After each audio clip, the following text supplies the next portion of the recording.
অসামাজিক কার্যকলাপে লিপ্ত থাকা হোটেলগুলো বন্ধের দাবিতে আলোচনা সভা অনুষ্ঠিত হয়েছে।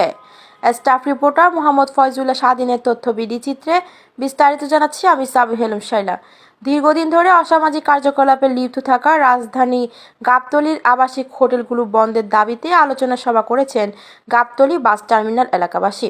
শুক্রবার গাবতলী এলাকার বাগবাড়ি বার আনির শাহী মসজিদে জুম্মার নামাজে প্রশাসন ও স্থানীয় কাউন্সিলর নিয়ে এই আলোচনা সভা করা হয়। এতে স্থানীয় এলাকাবাসীরা আবাসিক হোটেলের আড়ালে দেহ ব্যবসা বন্ধের দাবি করলে প্রশাসন ও স্থানীয় কাউন্সিলর যথাযথ ব্যবস্থা নেবে বলে আশ্বাস দেন। এলাকাবাসীর এই দাবির পক্ষে মিরপুরের উপপুলিশ কমিশনার জামিলুর রহমান, উপপুলিশ কমিশনার মিরপুর জোন জানায় এই ধরনের হোটেলগুলো বন্ধে ঢাকা মেট্রোপলিটন পুলিশ কাজ করবে। সবাই ঐক্যবদ্ধভাবে আমাদেরকে সাহায্য করলে এর ব্যবস্থা আমরা নিতে পারবো। এছাড়াও এসব ব্যবসায় জড়িতদের ব্যবসায়িক ট্রেড লাইসেন্স না দেওয়ার চিন্তা ভাবনা করছে ঢাকা উত্তর সিটি কর্পোরেশন বলে জানায় স্থানীয় কাউন্সিলর মুজিব সরওয়ার মাসুম, কাউন্সিলর ৯ নং ওয়ার্ড, ঢাকা উত্তর সিটি কর্পোরেশন। এ সময় উপস্থিত ছিলেন মিরপুরের উপপুলিশ কমিশনার জামিলুর রহমান, দারুসালাম থানার অফিসার ইনচার্জ নজরুল ইসলাম, স্থানীয় কাউন্সিলর মুজিব সরওয়ার মাসুম, আমির হোসেন খান, আজম খান, হাপ্পু খান, আজিজুর রহমান টাইগার, সালাউদ্দিন, গোলাম মোস্তফা সহ গাবতলীর টার্মিনাল এলাকাবাসীরা।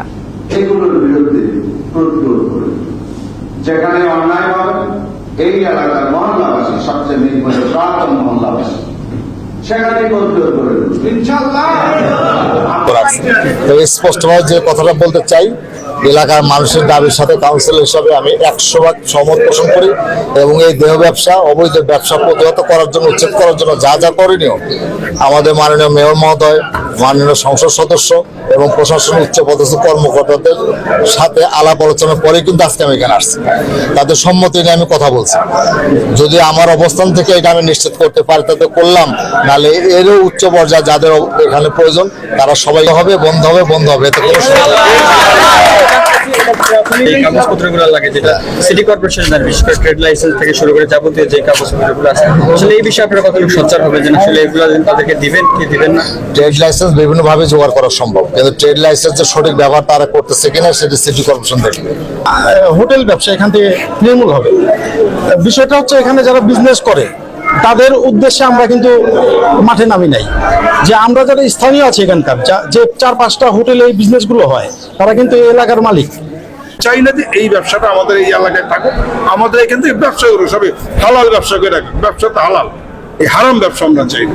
এটা টোটাল এলাকাবাসী একই দাবি, 9 নম্বর ওয়ার্ডের একই দাবি, এই একটাই দাবি।